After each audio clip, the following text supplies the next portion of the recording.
सीतापुर गांव में रहती थी एक चुड़ैल, लेकिन इस बात से गांव के लोग अनजान थे।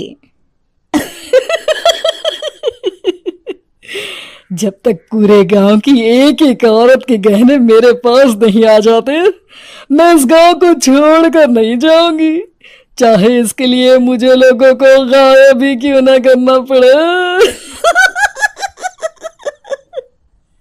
दूसरी तरफ गांव की औरतें बात कर रही थी। अरे सुन रही हो, ये देखो, मैंने कल ही नया हार बनवाया है सोने का, कैसा लग रहा है?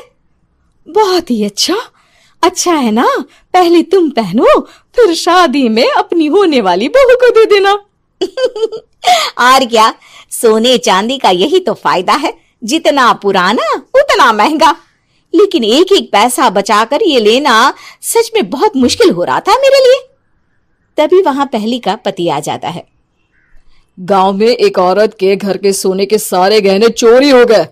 लोग बातें बना रहे कि गांव में कोई चोर घुस आया है जो घर की कोई चीज को हाथ नहीं लगाता, पर सिर्फ सोने के गहनों को ही चुराता है। अब तुम ना अपने ये गहने संभाल कर रखना। हे भगवान, ये क्या बोल रहे हैं? ये तो वही बात हो गई कि गांव बसा नहीं और लुटेरे पहले आ गए। दूसरी तरफ गांव के ही एक घर में रंजना रहती थी। उसके पति का गांव में चाउमीन का ठेला था। एक दिन उसके घर में एक औरत आती है। अरे रंजना, तू गांव में नहीं है तो सोचा तुम्हें बता दूं। गांव में बात चल रही है कि गांव में एक चोर घुस आया है जो घरों के सोने के गहने चुरा लेता है।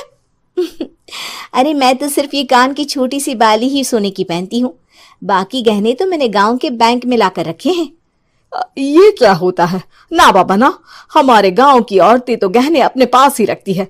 जब कहीं जाना हो तो बस अलमारी से गहने निकालो और पहन लो। दूसरी तरफ एक औरत हाथ में टोटके वाली छोटी सी गुड़िया लेकर घर में चली आती है। अरे कोई है? घर की औरत है क्या? क्या है ये गुड़िया? ये कोई ऐसी वैसी गुड़िया नहीं है, ये जादुई गुड़िया है। इसको घर की अलमारी में रखना। अगर तुम्हारे घर पर किसी की बुरी नजर होगी तो रात भर में ये पतली सी गुड़िया मोटी हो जाएगी। मैं कल आकर ये गुड़िया ले जाऊंगी और तुम्हारे घर की सारी बुरी नजर छूट जाएगी, समझी? अरे वाह, ये तो बहुत कमाल की गुड़िया है, दे दो। कितने की है एक? अरे नहीं नहीं नहीं, ये फ्री की है। मेरा काम इस पूरे गांव को बुरी नजर से दूर रखने का है। हाँ।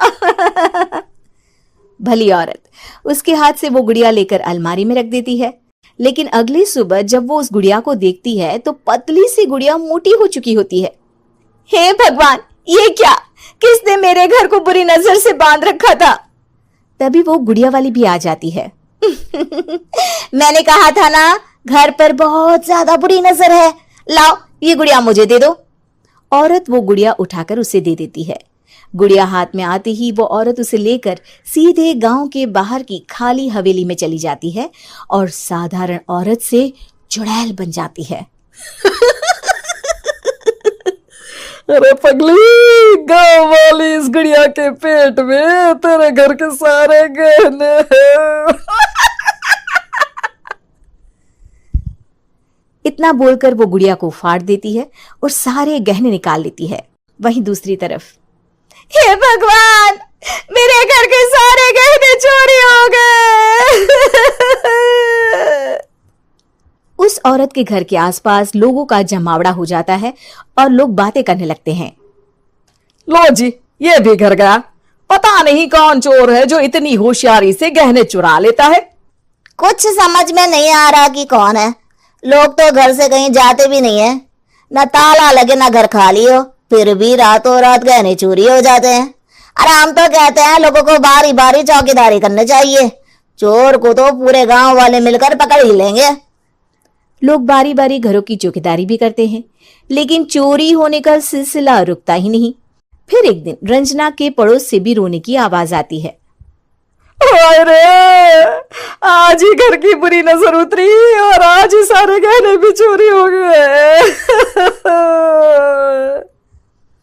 कैसी बुरी नजर? क्या हुआ था? तभी वहां उस औरत का पति भी आ जाता है जिसके घर में गहनों की चोरी हुई थी। हाँ, मेरी बीवी ने भी किसी गुड़िया को घर में बुरी नजर उतारने के लिए रखा था, लेकिन अगले दिन गहने चोरी हो गए। अब रंजना को कुछ कुछ बात समझ में आ जाती है। वो गांव वालों से कहती है, देखिए अब आप लोग चिंता ना करें, जल्द ही चोर पकड़ा जाएगा। उस नजर उतारने वाली गुड़िया को आज मेरे घर कोई भेज देना। फिर क्या था, चुड़ैल को लोग रंजना के घर भेजते हैं। पहली बार देखा है कोई खुद लुटने को तैयार बैठा है। तो तू है जिसे घर की बुरी नजर उतारनी है? ये ले गुड़िया, ये सुबह तक मोटी हो गई तो समझो तुमको और तुम्हारे घर वालों को नजर लगी है। हाँ हाँ, मैंने काफी सुना है। तुम ये गुड़िया मेरे घर छोड़ देना। अरे क्यों नहीं, कल सुबह आऊंगी जब गुड़िया तुम्हारे घर की सारी बुरी नजर लेकर मोटी हो जाएगी, ठीक है? अब क्या था, रात को रंजना ने पूरी नजर गुड़िया पर रखी। वो अपने पति और गांव के कुछ लोगों को घर की खिड़की से घर के अंदर नजर रखने को कह देती है, और फिर जो नजारा सब देखते हैं वो हैरान करने वाला होता है। गुड़िया धीरे से अलमारी खोलकर बाहर आती है। अलमारी के सारे गहने लेकर घर में जहां जहां गहने होते हैं वो लेकर अपने मुंह से खा जाती है। वो जितने गहने खाती उतनी ही मोटी हो जाती और फिर अलमारी में बंद हो जाती है। गांव वाले डर के मारे वहीं बेहोश हो जाते हैं। लेकिन सुबह जब वो औरत गुड़िया लेने आती है, रंजना उसका सामना करती है। ये देखो, गुड़िया कितनी मोटी हो गई है। लगता है मेरे घर में बहुत लोगों की नजर लगी है। लाला, ये गुड़िया मुझे दे दे। अरे बहुत कीमती गुड़िया है ये। तेरे घर की सारी बुरी नजर मैं गांव के बाहर वाली हवेली में फेंक आती हूँ। शाम को फिर लोगों के घर इसे लेकर जाना है ना। इसमें तो मेरी जान बसती है, जान। रंजना गुड़िया को चुड़ैल की तरफ बढ़ा देती है, लेकिन फिर वापस ले लेती है और गुड़िया के हाथ मोड़ देती है। जैसे ही गुड़िया के हाथ मोड़ती है, चुड़ैल का हाथ भी मुड़ जाता है। अच्छा, तो ये वो गुड़िया है जिसमें तुम्हारी जान बसती है। अब सुन चुड़ैल, तेरी सारी हकीकत सबके सामने आ गई है। या तो गांव वालों के गहने लौटा दे, नहीं तो मैं इस गुड़िया की गर्दन मोड़ दूंगी। चुड़ैल डर जाती है। अरे नहीं नहीं, मेरी गुड़िया दे दो, मैं सबके गहने वापस कर दूंगी। ठीक है, अब भी जा और सबके सारे गहने वापस कर। चल निकल यहां से। चुड़ैल सबके गहने लौटा कर रंजना के पास आती है। ला दे मेरी गुड़िया रंजना, इसके अंदर के गहने निकाल ले, लेकिन गुड़िया वापस दे दे। लेकिन रंजना जानती थी कि जैसे ही गुड़िया चुड़ैल को देगी उसकी शक्ति वापस आ जाएगी। चुड़ैल, तू तो चुड़ैल ही रहेगी, ये मैं जानती हूँ। अरे नहीं नहीं नहीं, मैं गांव छोड़कर चली जाऊंगी, किसी को परेशान नहीं करूंगी, वादा करती हूँ मैं। लेकिन रंजना उसकी एक बात नहीं सुनती और गुड़िया का सर उसके शरीर से अलग कर देती है। चुड़ैल सर अलग होती ही गायब हो जाती है। गांव वाले रंजना के साहस और बुद्धि की खूब प्रशंसा करते हैं।